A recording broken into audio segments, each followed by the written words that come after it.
Hey love bugs, welcome back to my channel. Welcome those who are new. Today I wanted to talk about emotional intelligence.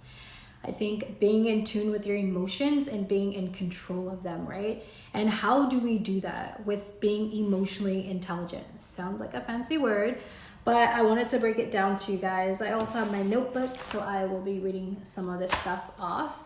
But emotional intelligence is being able to have control of your emotions evolving into the next emotion, right?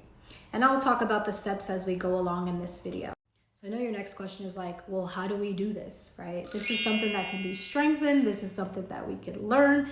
Definitely something that we're not born with, but just having the ability to control your emotion as the next emotion arises, right? We have a firstary emotion and we have a secondary emotion. And I'll get into that as we go out throughout this video. But don't worry, this is something that you can learn.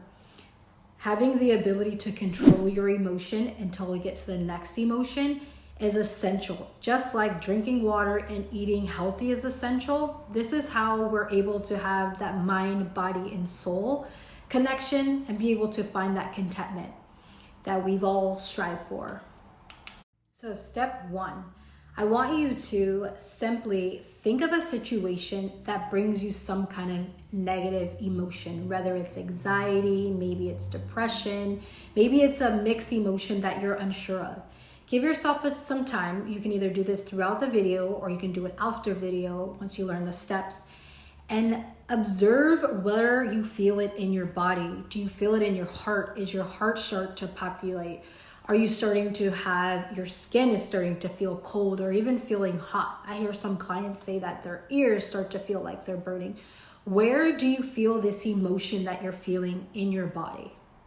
As you're sitting with that emotion, try to name that emotion that you're feeling, especially those folks that are unsure. Maybe you're feeling anger, maybe you're feeling sadness. Try to really understand one emotion that you're feeling thinking about that situation.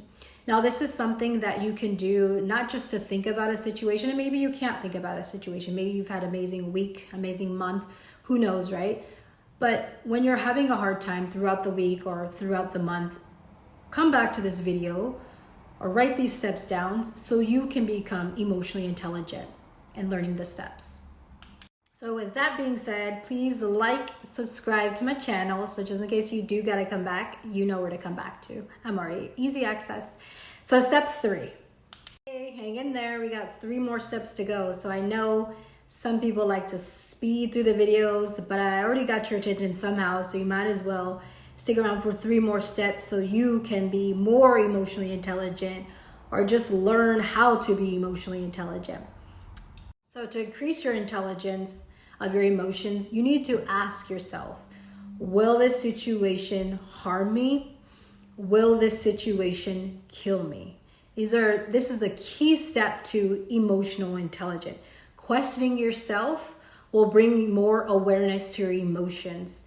For example, if there's a situation that you feel so heavily about, right? And sometimes this is what keeps us in that dark depression, like we feel like we're never gonna get better. Why me, right?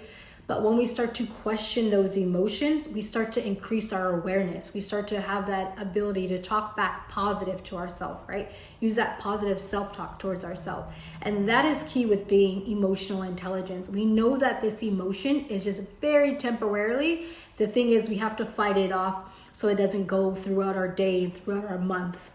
Is very key, step 3. So by using that positive self-talk, that's what's gonna help with that secondary emotion. Remember, I mentioned in the beginning of the video, we have 2 emotions, that firstary emotion, the secondary emotion. So to give you an example, the firstary emotion that we don't have any control of is, for example, I drop an egg in the morning, right? My firstary reaction is gonna be like, fuck, I dropped that egg, you know, and then I can go throughout my day with that first emotion as like, fuck, my day's gonna be messed up. Like, you know, maybe someone cuts me off and then, so this is where we gain control. So allowing yourself to have the acceptance of that egg dropping or that negative situation, right? Just sitting there with it. Maybe telling yourself, yeah, that sucked that I dropped the egg, right? allowing yourself to process it for a period of time. I know the egg is a small example, but maybe in your life it's something big. Maybe it's a death in the family. Maybe it's something that's hard to kind of just get over. But I think just telling yourself that you're going to be okay and sitting with that emotion, identifying that emotion so you can move on to the next emotion where you do have control. Yeah, it might have sucked, but what are some other things that are going on in your life? Step number 5, letting it go. Simply. Hey, thanks for hanging in there. Step number 6, have fun. Go on YouTube, maybe look at a positive video, maybe listen to your favorite music, of course not sad music. Have fun, go exercise, go for a walk, right? After you do all those 5 steps, do something fun. Right? That body, that mind, that heart is craving that. And that's how you become emotionally intelligent. It sounds nice, it feels nice, it is nice. It's something that you definitely can do.